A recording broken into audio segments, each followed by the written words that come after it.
The elections are being stolen right in front of our eyes. We need voter ID laws now, and we need to stop illegal immigration tomorrow. If we don't start showing up to vote, and if we don't stop illegal immigration, we are done. There's no hope. So get out and vote. Let's go over all the details of this voter fraud and nonsense going on right now.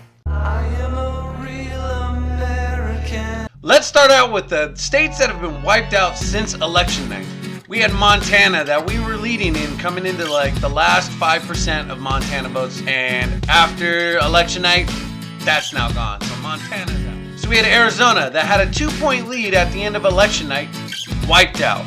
They have lost. Now we got Florida. Florida is doing everything they possibly can to wipe that state out. So we have 2 for sure states that were wiped out post-election night, and Florida that is on the verge of being wiped out as well. So in my video after the election night, I predicted 45 Democrat Senate seats to 55 Republican seats. That was a massive lead. That was great. Well, now that we lost Montana and we lost Arizona, that's going to put it at 47 Democrats, 53 Republicans. If we hold on to Florida, and Mississippi still got to have their special election, but that's leaning very right. 2 seats is a huge difference. So we could have had 55 to 45, but we keep losing to some fishy stuff. So let's jump right into the nonsense going on down in Florida.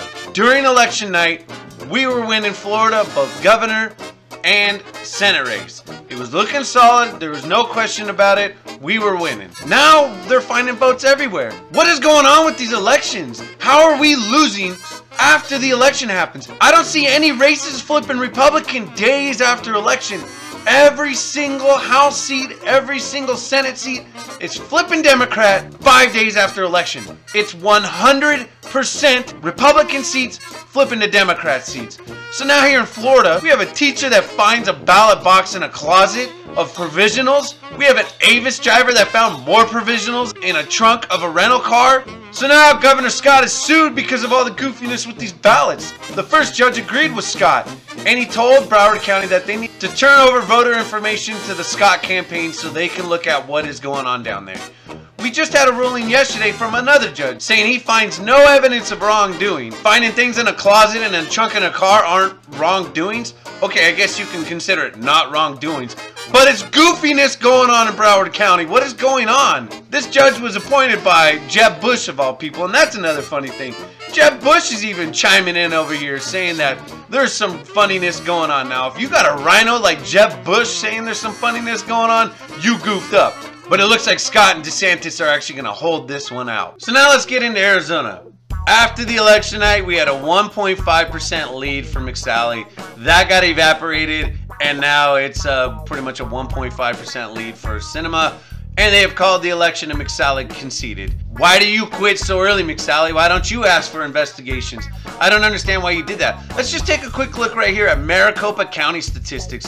Look at this. The governor was winning by 15% in that county, and McSally has lost by 30,000 votes. The Arizona governor wins by 200,000 votes, yet McSally loses by 30,000 votes in Maricopa County. How do we go from a 1.5% lead to a loss of 1.5%? On top of, again, this all happened after the polls had closed, days after the election. Let me also show you this. Look what Arizona says about citizenship voting. I'm going to read it for you right here. A person is not required to submit proof of citizenship with the voter registration form, but failure to do so means the person will only be eligible to vote in federal elections, known as being a federal-only voter.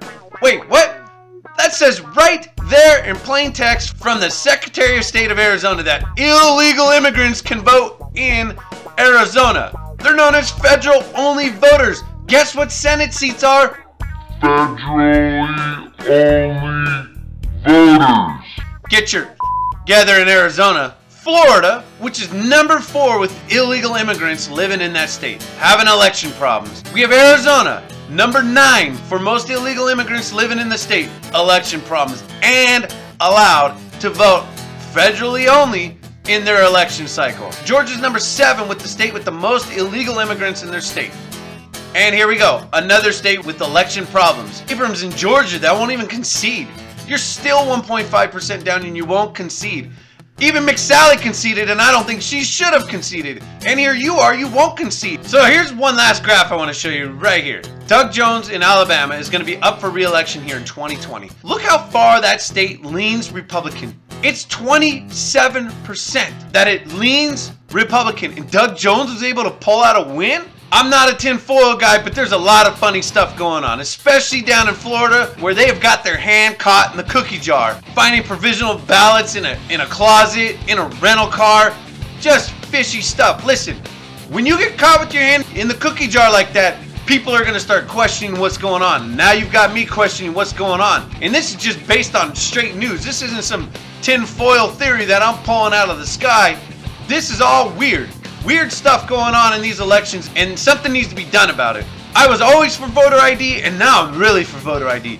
Something needs to change, and it needs to change tomorrow. Illegal immigration needs to end tomorrow. We need to get voter ID tomorrow, and it needs to be more than voter ID. Early voting, all this early voting, mailer ballots, provisional ballots, gone. That all needs to end. The election needs to be the election the day of. People need to know the results. It needs to end on election day. And in my videos right here from my last Honduras caravan, I go over illegal immigration and what it's doing. It is about 1,000 illegal immigrants a day cross into this country. Some of the top states with illegal immigration have the most election problems. If you think Texas is safe and it's blue, man, look, Ted Cruz barely pulled it out. We lost a bunch of House seats. I think after 2020, I don't think Texas is going to be red anymore. That's if we do not stop illegal immigration tomorrow. We need to clean up the voter polls. There needs to be a massive overhaul of the voter polls and how we vote in this country. The next election cycle is going to be 2020. You're telling me in 2020 we can't have a fair and safe election system? And I don't want to hear about the, voter suppression. Go get an ID. It's not that hard. You can get IDs. Illegal immigrants can go and get IDs to drive a car, but you can't get an ID to vote. Get out of here. I'm not buying it anymore. Stop giving in to the Democrats. Stop caving. It's time to end all this. That's where I'm leaving this at. We need to end it all. I thank you guys. I appreciate all the support. Please give me a subscribe right there. Please share this video. Please get it out to everybody you know. The flags I got in the background right there, they're down in my description right there with links on them. The Trump flags are on sale right now, so if you want to jump on some Trump flags, they're on sale like 50% off, so you can get some good, dirt cheap Trump flags. Get some flags out. Love your fellow Republicans. Grow this movement, and let's get out and vote. Other than that, I love you guys, and I love this country.